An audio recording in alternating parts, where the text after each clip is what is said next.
Well, we've arrived at the weekend. And the weekend will wrap up with the big game, the Super Bowl. And now, ladies and gentlemen, Mike Cozzi. Mike, I have to start off with something else. Okay. Good morning. Good morning, first of all. All right, good morning. The Knicks did it again. The Knicks did it again. Just when you think this franchise can't get any screwier, any lower, any more disgraceful, just when you think that they've bottomed out, they find a way to dig a new hole and open up another new low. Well, I want to congratulate Porzingis. They traded Porzingis. Because he figured out a way to get out of hell. Where did they trade him to? Dallas. And you know what? Cuban runs that franchise, right? Uh-huh. This kid's going to be a superstar. You wait and see. Well, we'll wait and see about that because there's a couple of conflicting stories. One is how he has no work ethic. He doesn't go to the gym. He doesn't do this. He doesn't do that. If that's true, that's bad for him. But maybe he's just crazy like a fox. Maybe he didn't do all this stuff on purpose so the Knicks get rid of him. Because who would want to be on a team that has 10 wins? Especially if you have any potential as a player. So we'll see how it plays out. However, even if Porzingis is the lazy player that they say he is, the Knicks will screw this up. They got 2 first-round draft picks and 3 players for him. We'll see who those 3 players, how they perform for the Knicks. But they're not going to probably perform too well because the Knicks' main goal this year is to get the number 1 draft pick or to attempt to get it. And they think they're going to get Zion Williamson from Duke, which will never happen because the Knicks will never win the lottery to get the first-round pick. They never do. So you see how it plays out. I was shocked. I just think Porzingis wanted out of New York, and they obliged him. And you can't blame Porzingis for wanting out of New York because this team shows no movement toward becoming a better franchise. They haven't for 20 years, and a leopard doesn't change his spots. Well, the Knicks stink, and he wanted out, and I'm happy for him for leaving. Like I said, he got out of hell for free. I'm not upset. I'm just mad. I'm just mad. I just think. Well, whenever you hear the words Knicks, Mets, and Jets, you have to expect the worst. You can't expect anything good happening. After all, the Mets think that they're a contender, so don't drink the water in Flushing. It's poisoned. Now, another story that I think deserves a little look at. The Cowboys are not likely to extend Jason Garrett's contract, okay? I thought they were. Nope. Looks like they're not going to do it. When's it? Is it expire this year? I'm not sure when it expires, but let me put it this way. If it expires this year, I think there's a coach on the horizon that they would hire in a second. And I think he'd go there. Who do you think? Rex Ryan. No. Someone you like. Oh, nobody I like is going to go there. Oh, sure. Former coach. I don't like many football coaches. Former coach of the Packers. Why wouldn't he McCarthy? go there? Yeah, why wouldn't he go there? He ain't going there. He couldn't put up with a little bit of zaniness with the Packers ownership. He's not going to put up with Johnson. No way. Not happening. Don't think so. Okay. No, I would seriously doubt if McCarthy went to Dallas. He's getting a couple million, I think, for next year, and maybe the year after that. I'm not 100% sure. He's not going to Dallas. I'd be shocked if he goes to Dallas. Totally shocked. Why would anybody want to put up with Jimmy Johnson? You know that the first day that you, not Jimmy Johnson, Jerry Jones, the first day you put your name on your contract, you know that it has an expiration date, and there's a lot of trouble between now and then. Why would you want to do it? Unless he's getting paid like $12 million a year to pay for the sins, he's not going there. All right. So, anyways, this is his final year coaching this year. This is his last year that he's getting paid? Yeah, and they're not going to. Oh, you mean Garrett? Yeah, they're not extending his contract. Yeah. Well, I would get rid of him now. Yeah, well, I think that's. I mean, you're going to tell a guy you're going to get fired at the end of the year. Is he really going to care? I know. It's something you look at and you say, "Wow." It's stupid. I mean, so if the Cowboys go out next year and they're 13-3 and they get to the Super Bowl, Garrett's going to get fired. No, by then Garrett will turn around and demand a super big contract. That's what I mean. And Jones will be stuck with him. Yeah. Don't drink the water in Dallas either. It's as bad as Flushing. How could you tell a guy in the end of January, the beginning of February, you're done after next year? You haven't played next year yet. You don't know what's going to happen. I mean, if the Cowboys underachieve and they go 5-11, well, I'm pretty sure Garrett knows he's not going to get rehired. If they go 12-4 and get into the championship game even, he's not going nowhere. What a stupid statement by a stupid owner. Yeah. And one other thing, the Rangers, Texas Rangers' new stadium, they're putting in a synthetic field, not a grass field. I just think that's bad for the players. I just really do. In Texas, first? Let me ask. I don't know. Does the place have a roof? I'm pretty sure that this new place is going to have a roof. Well, then I can understand it. If you have a roof, you got to have it.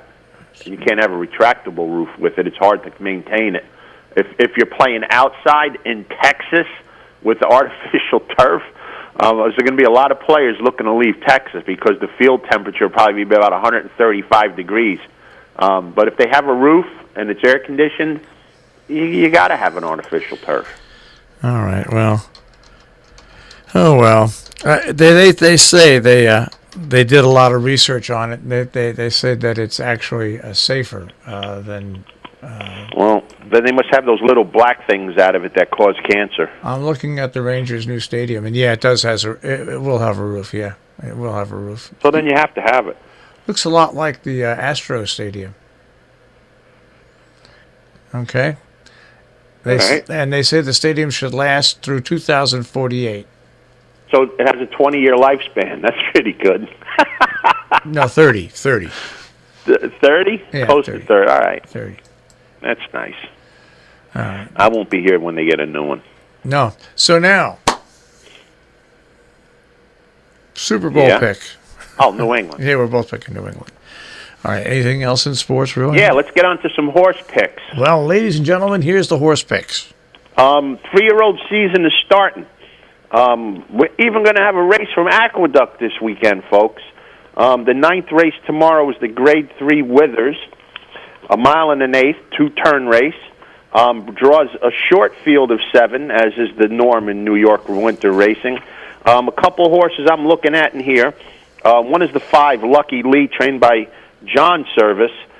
Since this horse is stretched out, going 2 turns both at Parks and receiving Lasix, he's won by 5 and he's won by 6. Last time he won at 4-5. So expect Lucky Lee to put in a nice run. This horse has an abundance of early speed, and he'll be pushing the pace early. Another horse is the 6, Our Brain Trust. This horse ran second in the Jerome on New Year's Day at Aqueduct. Horse is training well, and 6-1 morning line in this race. The horse is a use. First time going 2 turns, so we'll see how he runs that. But my top pick is going to be the 1 horse, Tax. This horse broke his maiden at Keeneland going 1 mile in the 16th, came back in the Remsen on December 1st, ran 3rd, and the horse that beat him that day is even money tomorrow in the Holy Bull. Not so much that I like that horse in the Holy Bull, but I like Tax in this spot. So the number 1 horse, Tax, will be my top pick at Aqueduct and Withers tomorrow, with the 5, Lucky Lee, and the 6, Our Brain Trust, rounding it out underneath. Heading down to Florida for some 3-year-old races. The 9th race tomorrow is the Forward Gal, Grade 3, going 7 furlongs on the dirt. This is for 3-year-old fillies and mares. This race draws 9. 2 horses I'm looking at in here. One is the 3, Fashion Faux Pas. This horse is coming off a nice 4-length win and the Sandpiper at Tampa Bay, albeit on a sloppy track. but all you have to do is look to the running line before that at Laurel in November, and the horse won by over 5 lengths on a fast track. So this horse can run on any surface. Armand Delacour brings this horse across state for the race from Tampa to Gulfstream, and that 4-1 Fashion Faux Pas will be my top pick. Horse I'm going to use underneath is the 7 horse, Bye Bye Jay. You go from Mauricio Vasquez to Johnny Velasquez riding for Ron Spatz. This horse ran a nice race in the house party, sat just off the beginning speed and ran away on this race at 6-1. This horse is undefeated on the dirt, 2 for 2. And as an old friend of mine said, undefeated is undefeated. You got to bet them until they lose, and I believe in that. So the 3 Fashion Faux Pas and the 7 Bye Bye Jay are my picks in the forward gal. From there we go to the next race, which is the Swale. Glad to see they got it back to 7 furlongs at Gulfstream. Horse in here that I bet first time out, the 4 High Crime, which was coming off a big bullet work at Churchill Downs Training Center. This horse came off of that work to run at Gulfstream on January 12th. All the horse did was win by 8 lengths, and it was never in doubt at 7.5-1. I like this horse a lot tomorrow at 4-1. Darren Miller doesn't have a lot of win early horses, so when he has one, this horse could be something special. So the 4 horse High Crime is not only my play in the Swale, but my pick of the day. And horse that I'm going to use underneath is the 11 Country Singer, trained by Ralph Nix. This horse is going to go right to the front. This horse has won at Calder, Gulfstream Park West, and comes right off of that 5-length victory to win by 6 at Gulfstream on December 19th. And another horse I'm going to use in here is the 8 horse trained by David Falks. This horse is 2 for 2 last 2 times on the dirt after coming off the turf. Has a decent work at Gulfstream, and this is another horse that's going to add to the pace. So the 4 High Crime, the 8 Seismic Jolt, and the 11 Country Singer, my plays in that race. The big race of the day at Gulfstream is the 2-turn Holy Bull going a mile in the 16th. We have 10 horses lining up for this. The horse Tax that I mentioned before, the horse that beat him, is back in this race, Maximum Mischief. This horse is going right to the front and play Catch Me If You Can, and I think they're going to catch him. A very slow pace in the Remsen, going 50 to the half and just under 115. This horse is going to get pushed hard early. Butch Reed at even money at Gulfstream Park does not look good for me. Even though this horse is working out real good, I'm not going to go with this horse. 2 horses I like in here. One is the 6 horse, Mijos. This horse gets picked up by Johnny Velasquez. Won his last 2, going 1 turn, 6 furlongs at Aqueduct and a mile at Gulfstream. I'm going to use this horse because I think this horse is going to sit off the pace and close. But my top pick in this race is the 15-1 shot, Harvey Wallbanger. Kenny McPeak's barn's pretty hot lately. This horse hasn't been seen since the middle of November at Churchill Downs when he broke his maiden. Just missed in the race prior to that at 3-5 and 4-5 respectively. This horse is breaking sticks in the morning at Gulfstream Park. Very, very sharp. Bred for the 2 turns. Has the pace advantage in here to come from off the pace. And at 15-1, give me all the tickets you can. So the 5 Harvey Wallbangers, my top pick in the Holy Bull. The 6 Mijos is my second choice. And the even money favorite Maximum Mischief is a total toss.